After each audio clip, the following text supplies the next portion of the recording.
سلامونه. هیله مند یم روغ جوړ بیاست. د پاور بی آی فنن درس کې مونږ پروموټ راز وایو. که چیرته زمونږ سره په داسې یو ډیټا سیټ وي او کله چې مونږ هغه پاور بی آی ته لوډ کو او د پاور بی آی دغه کوم هیډر چې دی لکه تاسو چې دلته ګورئ لکه آی ډي چې دی آرډر آی ډي ده، آرډر ډیټ دی، شپ ډیټ دی، دغه ستاسو لپاره په دې پاور کیوري ایډیټر کې از ا هیډر په ایس باندې نه راځي کنه، لکه دلته چې کلم 1 کلم 2 کلم 3 ورته لیکلي دي. نو دغه کوم فیلډونه چې مونږ ورته وایو یا هغه فیلډونه چې په ډول باندې مونږ ډیټا ترتیب کړې ده هغه دلته د هیډر په ډول باندې راوړو. نو له هر څه نه مخکې تاسو لومړی طریقه خو دا ده چې دا ډیټا سیټ چې تاسو لرئ په دې کونج کې به تاسو کلیک وکړئ او دلته به راسي ولیکئ یوز فرست را از ا هیډر. صحیح ده. دې باندې چې کله کلیک وکړو نو ستاسو هغه کوم فیلډونه چې دي هغه به ستاسو د دې ډیټا سیټ د هیډر بخش ته لاړ شي. صحیح ده. او که بیرته دلته هم کولی سي او یا هم راسي دلته ټرانسفرم ته او دلته لیکلی دي یوز فرست را از ا هیډر. دا خو مونږ اجرا کو او دلته بیا که غواړئ چې بیرته دغه هیډر کالم ته چینج کړئ راته چینج کړئ نو تاسو به یوز هیډرز از ا فرست، یعنی کوم هیډر چې دلته اوس ورکول سوی ده دا ماته د لومړی را په حیث باندې جوړ کړه. صحیح ده.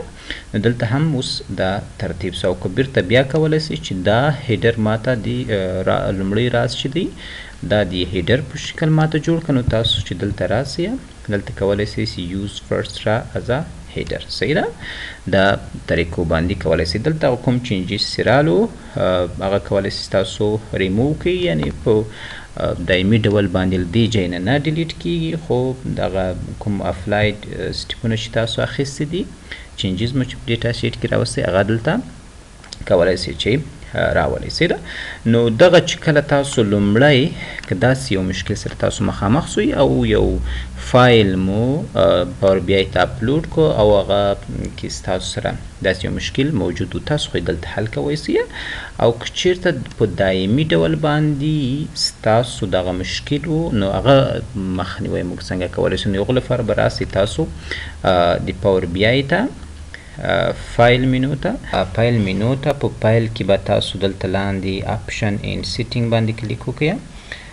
کله چې پاور بی آی اپډیټ کې هم دا اپشن درته راځي دلته بیا په اپشن باندې کله تاسو کلیک وکړئ دغه نه وروسته تاسو ته یو بل باکس را خلاصیږي. دلته به په ډیټا لوډ کې دلته لیکلی سي نیور ډیټیکټ کالمز ټایپ از ا هیډر. صحیح ده. دغه به تاسو سره دا به الویز کې. صحیح ده. دا چې کله اوکې کړئ نو له دې نه وروسته چې کله تاسو یو فایل یو ډیټا سیټ پاور بی آی ته لوډ کړئ نو د هغو به هغه لومړی کوم دغه چې دی هیډر چې دی هغه به د هیډر په شکل راځي. صحیح ده. موږ دلته اوس یو طریقه اپلوډ کوو. دلته زه راځم دغه ډیټا سیټ زه ډیلیټ کوم. صحیح ده. نو دا چې کله زه ډیلیټ کړم دلته بیرته راځم سي نیو سورس ته او دلته اکسل ته او یو ډیټا سیټ ورته زه اپلوډ کوم چې تاسو ته هم معلوم شي. صحیح ده. نو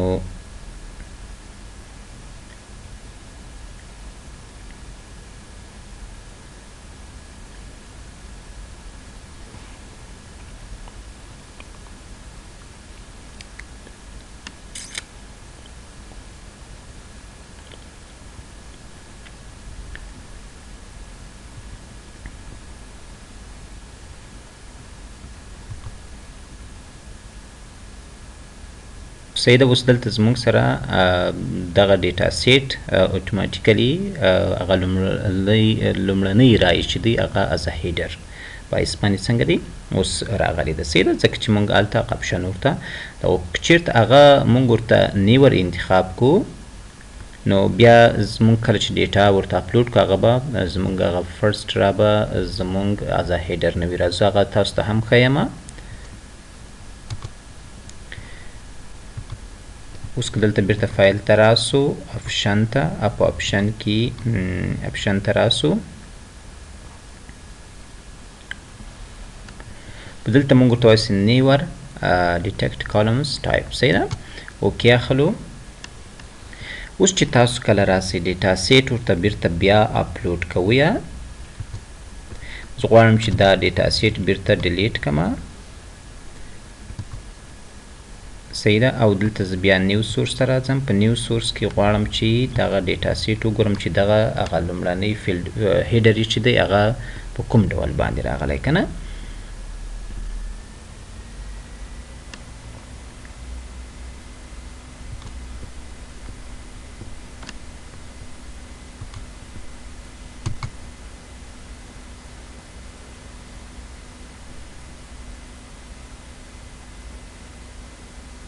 نو دلته ګوره زموږ سره د دې ډیټا سیټ هیډر چې دی زموږ سره د فرست ډراپ په ډول باندې نه ده راغلی. نو داسې مشکلات که چیرته په پاور بی آی کې په یو ډیټا سیټ کې ستاسو سره موجود نو تاسو کولی شئ چې دا کوم طریقې چې ما درته وښودلې هغه ورباندې اجرا کړئ. که چیرته مو دا ویډیو خوښه سوې وي له نورو ملګرو سره یې هم شریکه کړئ تر څو هغه هم ترېنه استفاده وکړي. که کوم سوال پوښتنه یا غوښتنه لرئ ما ته په کمنټ بخش کې ولیکئ.